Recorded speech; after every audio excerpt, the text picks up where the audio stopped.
Well, if you've ever tried to write a big program in BASIC, It sucks. yeah, that suckage has to do with line numbers, which, you know, they work okay, but when you're looking at your code and it says go sub 4,000 and you don't remember what 4,000 is, it's a pain to maintain. But the thing that sucks most about BASIC, and especially BASIC 2.0, is you get two-letter variable names, and all variables are global. So if it was just one or the other, it might be manageable, a little more manageable, because, well, if you had longer variable names, you could pick things that were bound to be unique, even though they're all global. But if you had local variables, you wouldn't have to worry so much about trying to make your two-letter variable names unique and not conflict with anything else in the program. Well, long variable names is something that is probably not very efficient to solve on the Commodore 64 because it would be a lot slower and completely change how variables work. But I decided to fix the local variable problem. And so it actually wasn't too hard to write. It was, it ends up being about 400 some bytes in its current version. And so I'm going to demo how that works. First though, I'm going to, let's write a program that has a subroutine that works the old way. So printAt. I'm going to make a routine called printAt, where you want to print a certain string at a certain place on the screen.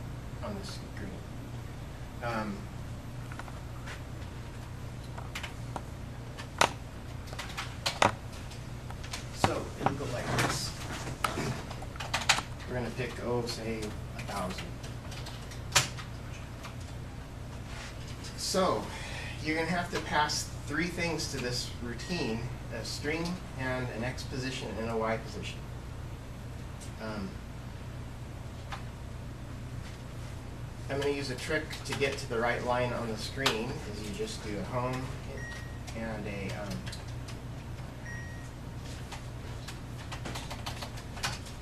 left string of home and 24 downs. 2, 3, 4, 5, 6, 7, 8, 9, 10, 11, 12, 13.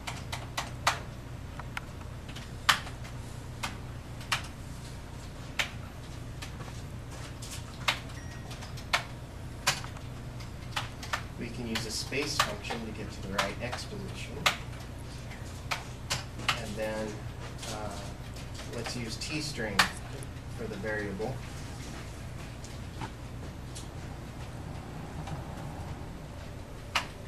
All right. Well, that was easy. Really nothing to it.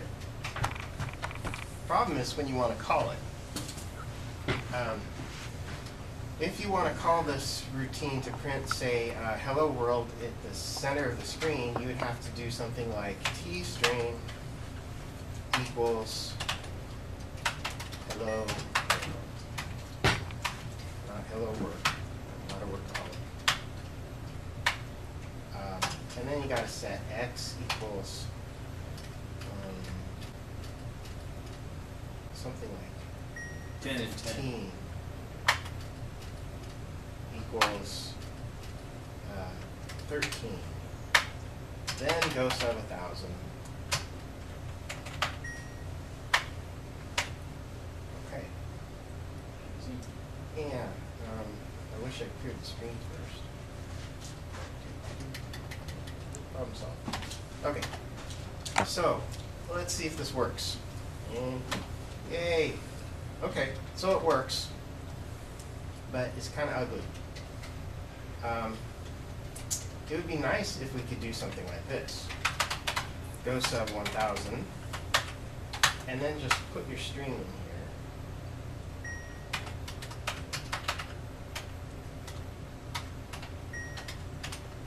here. And pass the location.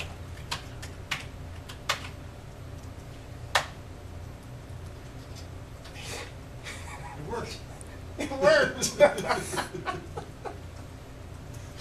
Funny thing is,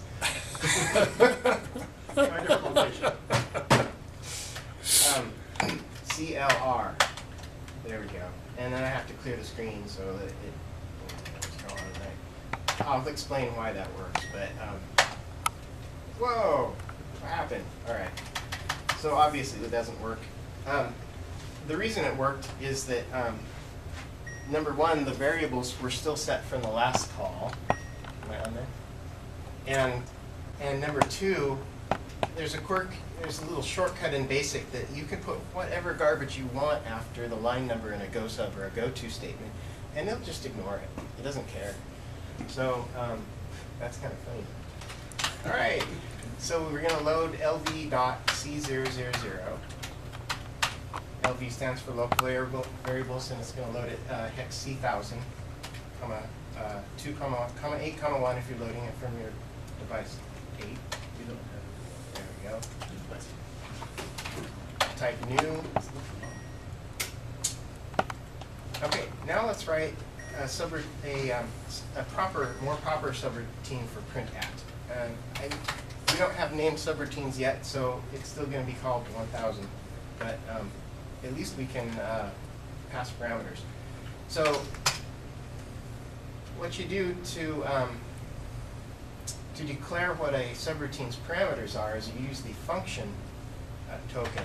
Normally that's used to define or access defined functions, but I overloaded it for this purpose. And then you list the parameters that are going to be passed. So we're going to get a string, and we're going to get an X and a Y.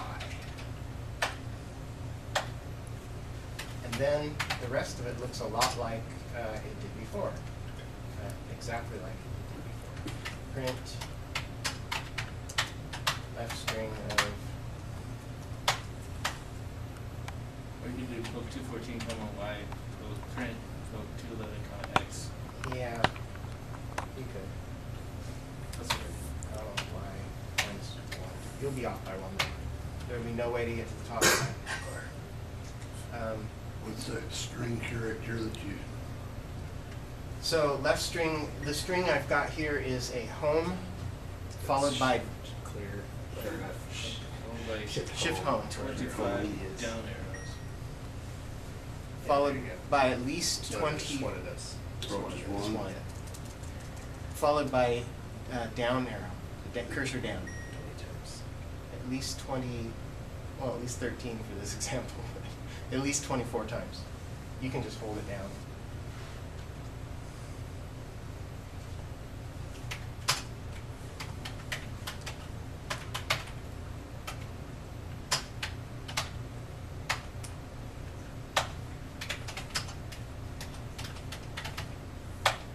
You guys got all that typed in? All right. Yeah. So there it is. Load. There's something I forgot. The disk is blank here, so you can't load the LV. What do you mean the disk is blank? There's nothing on it. Yeah, there is.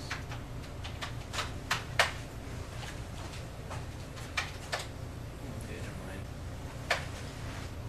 Wait, but I have to sys something, right? Sys 49152. So that just initializes it. Make sure it didn't blast the program away. Nope, it worked. Speed is cool.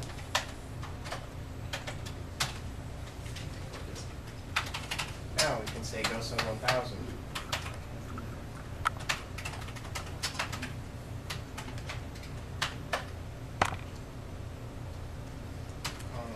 15, 13.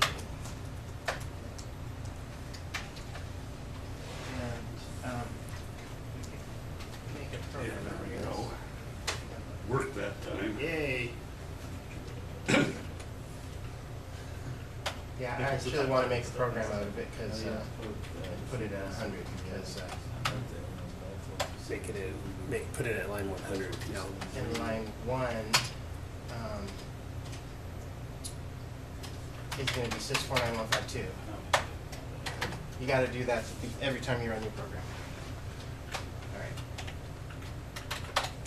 And I need an end or it'll fall into the subroutine. I need to take out line 10. Ooh, good point. Needed to list it so Richard can see.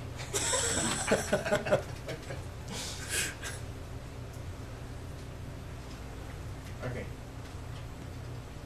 I'm gonna go ahead and run it. It won't clear the screen. Yay. So it works. There we go. Say def, what? Def, no, it's function, FN function. function, fn. Okay, so That's an fn function. So it's gonna be X the equal cool Y. thing is that these t-string x and y actually get set when the subroutine is running, but they're local variables. So it won't overwrite any other variable by the same name, and that we can prove that easily by saying, before we make the call, let's set some values into t-string global. X equals, X is Roman for numeral for 10, and Y equals 100, why not? And then after, oh shoot, why did I type 100? Uh-oh. Somebody, List your program, Richard. Don't choose 100, it's already used. thank you, It was GoSub 1000. I know.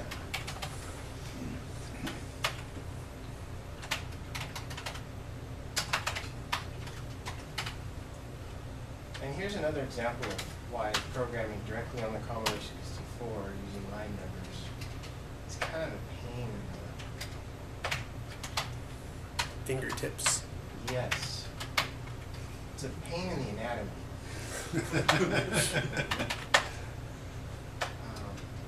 50. And I actually want to capture this one before, there we go. And then after we make the call, I'm going to print out these values. Print. Don't use 100. So it's Dang. already used. What would I do without you guys? I can't believe I did that. Okay, print x, comma, y, comma, t string. There. And let's see what it does. Yeah. So I left the cursor here after in the printout. So here's our 10, 100, and global, which are the values we assigned before the call. So you can see that the variables used in the subroutine are local variables. And so you don't have to try to choose something unique in every subroutine that you're not using as a global variable or in any other subroutine. So that's the basics. Another quick example. If you just want to use local variables and not function parameters, you can do that. So here's an example. This basically the same example is on the release disk called local loop. Sys 19152. And then what I'm going to do is I'm going to use the variable I as a counter to print something 5 times in a row. Or I equals 1, 2, 5. Print I. And then I'm going to throw in a call to a subroutine that delays for a second. Just go sub 100 and 40 next. So let's say I've written the subroutine to use our favorite variable I. I'm going to show that it will not interfere with the variable I we used in our outer loop, 100. The way you declare local variables with the def keyword, def I, or I equals 1, 2, 999, next, and return. So we can see the go sub 100. It's using out of memory error. Probably because I didn't sys 19152.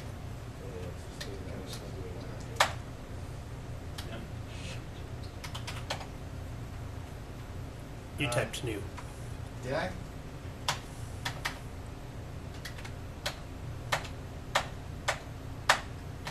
I don't know where my brain is today. I think I saw it at work. Did I leave it there again? Yeah. Okay. Alright. So first I'm going to run it the old way to show that they interfere. Well, yeah, that's my fault. 99 and there. Right. So it prints 1, it waits for a second, and it's done. Well, wait a second. Why? Because we had a loop that said for I equals 1 to 5. Well, what is I now? It's 1001. So what happened is we set I to 5, to 1. We printed it. We go sub 100. It uses I for its own purposes and leaves it at 1000. And then here, when we say next, it goes to 1001 and it says, oh, that's greater than 5. I must be done with the loop, and it's done. So what we really want is to have a subroutine that uses a variable that won't interfere with anything else, no matter what variables you've chosen. So we're going to declare I as a local variable. No, fn is to declare function parameters. Def declares local variables. It's like define this as a local variable. Why don't you use dim? Dim is already used for a similar purpose, so how would I differentiate? So now I can run it and check it out. We'll get all 5 numbers and we're done. So a cool thing about the way you can pass parameters now is you can actually do recursion in BASIC. And that lets you do some interesting things. I'm going to load a recursion demo. One way to find out. All right, I've already got the driver loaded, so I'm going to get rid of the line that loads it. Okay. So basically, what this program does is it takes an area of the screen, and it's going to fill it with stars, but it's going to do it by first subdividing the area in half, and then calling itself on that half, which in turn will divide that in half, and calling it on that half until it gets down and it can't cut it in half anymore because we're talking about a 1-character rectangle on the screen. And then it'll go ahead and draw the star. So it's going to fill the screen with asterisks in an interesting pattern because of that algorithm. But it's doing this without any loop. There's not a single for loop in this program.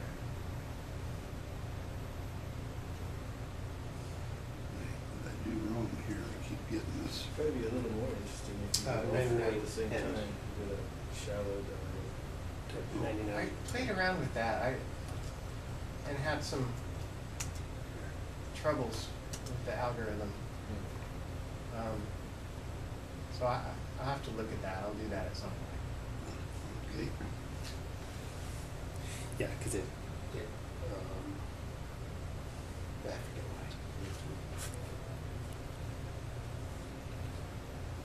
why. I have done recursion in BASIC before, but it involved variable arrays to create my own stack and a bunch of headache. It wasn't fun. But this is actually, as you can see, pretty short. And that pretty much concludes my demo.